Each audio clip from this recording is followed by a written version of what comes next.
All right, let's jump right in to today's deep dive. We're tackling the thick-tailed pygmy jerboa, Oh, yeah. which you've been wanting to learn more about. And you even sent over some fascinating material from Yeah. Animal Diversity Web, Wikipedia, iNaturalist, and even your own notes, Mm-hmm. all about how amazingly cute these little guys are. Yeah.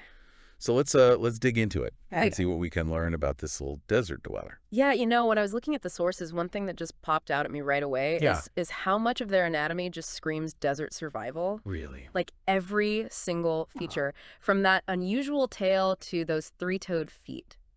Okay, so let's talk about that tail, because Yeah. Animal Diversity Web mentions that it can be more than twice their body length It's crazy. and swollen at the base with fat.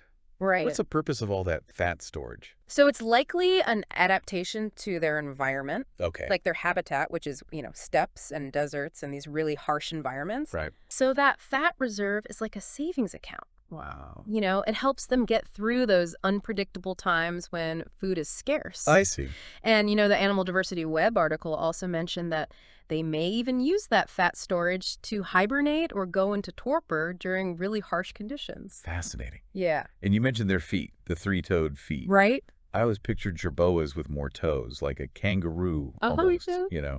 Yeah, so the thick-tailed pygmy jerboa is kind of unique in that they have these elongated metatarsals. What are metatarsals? It's basically like a long foot bone Okay. that acts like a lever and allows them to really propel themselves forward Wow. across those sand dunes. Hmm. And that three-toed structure, coupled with the tufts of hair Okay. under their toes for grip. So they don't slip and slide all over the place. Right. Yeah. So it makes them incredibly efficient in navigating their sandy environment. And they're tiny, Oh, yeah. like the size of your thumb. Yeah, you can imagine this little creature just darting across those sand dunes. Wow. It's amazing. Yeah. Now, the Wikipedia entry lists them as data deficient. Right. So I imagine it's pretty challenging It is. to study these tiny nocturnal creatures in a vast desert like that. Absolutely. So do we have any idea what kind of threats they face? Well, that lack of data makes it really difficult to understand their populations and what's What? happening with them. But we do know they face threats like overgrazing, I see. which can degrade their habitat, and things like roadkill. Oh, sure. They also face some of the same challenges as other Gerberta species, Okay. like coming into conflict with melon farming. Really? Yeah. That's interesting. Yeah. So understanding their habitat Right. and the specific challenges they face is really crucial for their protection. Yeah, for sure. Yeah.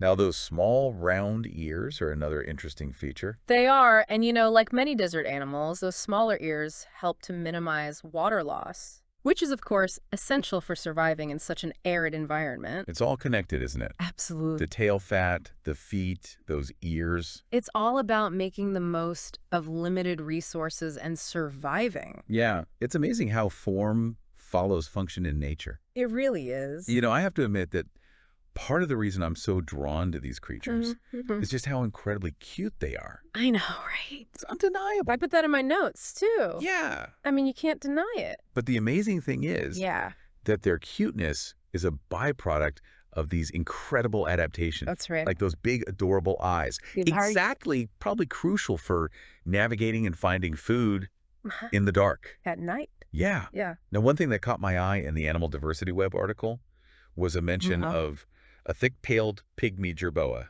in captivity Right. that only ate invertebrates. Oh, yeah. It makes you wonder how specialized their diet is Yeah. in the wild. Because the sources mention a mix of insects and vegetable matter and seeds. Right. But that captive jerboa's preference for invertebrates really raises some questions. It does. Like, do they specialize in certain prey in the wild? Yeah. And how does their diet change across their range? Right. And how does that tie into the potential conflict with agriculture? Oh, right, like the melon farming issue. Exactly. Yeah, it seems like we've only just scratched the surface You have. of understanding their dietary needs. Definitely. So we've got a handle on these amazing adaptations. Yeah. And the mystery surrounding their diet. Right. What about their behavior? Okay. Did the sources offer any insights on how they navigate their world? Well, this is where that data deficient label really hits us hard. Oh, right. We have little glimpses into their behavior, Sure.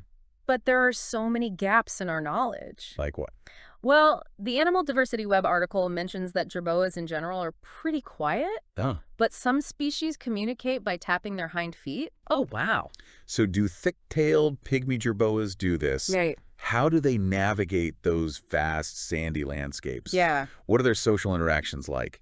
We just don't have all the answers yet. It's amazing to think there's so much There is. we still don't know. Right. Even about a creature as seemingly straightforward as a tiny desert rodent. And that's the beauty of the natural world. Yeah. There's always more to learn, always another mystery to unravel. Speaking of mysteries, we can't ignore the elephant in the room, Oh, or I guess the changing climate right. in their desert habitat. That's a big one. How might that impact these perfectly adapted creatures? Well, that's the million-dollar question, isn't it? It is. And unfortunately, we don't have a complete answer. Oh, okay. We know that climate change is already altering desert ecosystems around the world. Right. It's leading to shifts in temperature and rainfall patterns and resource availability. Yeah.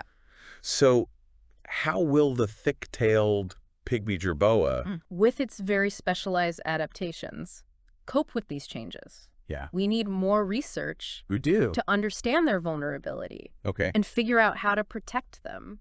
It's a good reminder that even the most well-adapted creatures Yeah. are vulnerable to the changes that are happening Absolutely. in our environment. And it really underscores Yeah. the interconnectedness of everything. It does? The fate of the thick-tailed pygmy jerboa is tied to the health of its desert ecosystem. Right. And protecting that ecosystem is not just important for this species, but for all the other organisms that live there too.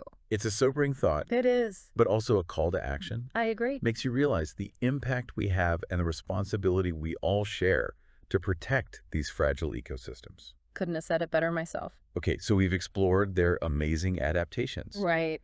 the mysteries surrounding their diet, Mm-hmm. the gaps in our knowledge about their behavior, Yeah. and the looming threat of climate change. Big. What stands out to you as the most significant takeaway from all of this? I think it's important to remember that even the smallest, seemingly insignificant creatures can teach us so much about adaptation Yeah. and resilience and just how intricate life on our planet really is. I love that perspective. Yeah. It's a reminder that every species has a story It does. and a role to play Uh-huh. in the grand scheme of things. And in the case of the thick-tailed pygmy jerboa, that story is still being written. There's so much more to discover. There is. So much more to learn. It makes you wonder what other secrets Right. this tiny desert dweller holds. Exactly. What new insights will future research reveal? I can't wait to find out. Me too. Yeah, Yeah, it is exciting to think about all those unanswered questions. it is. It really does feel like we've only just started to understand these guys. Yeah, and that's what makes these deep dives so interesting. Right. It's not just about what we already know. It's about all that stuff we haven't figured out yet. Right, exactly. Yeah. So as we start wrapping up our exploration of the thick-tailed pygmy jerboa, Okay. is there any final thought you want to leave our listener with? Absolutely. We've talked a lot about how the thick-tailed pygmy jerboa is a master of adaptation. Right. Perfectly suited to life in that desert environment. Right. But their future is really tied to ours. Oh, how so?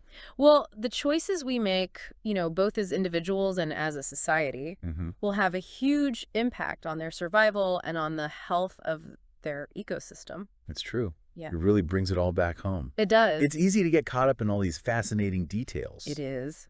But we have to remember that we play a role in all of this. Exactly. We have a responsibility to protect this planet. Yes. And not just the charismatic, poster child species, Yeah.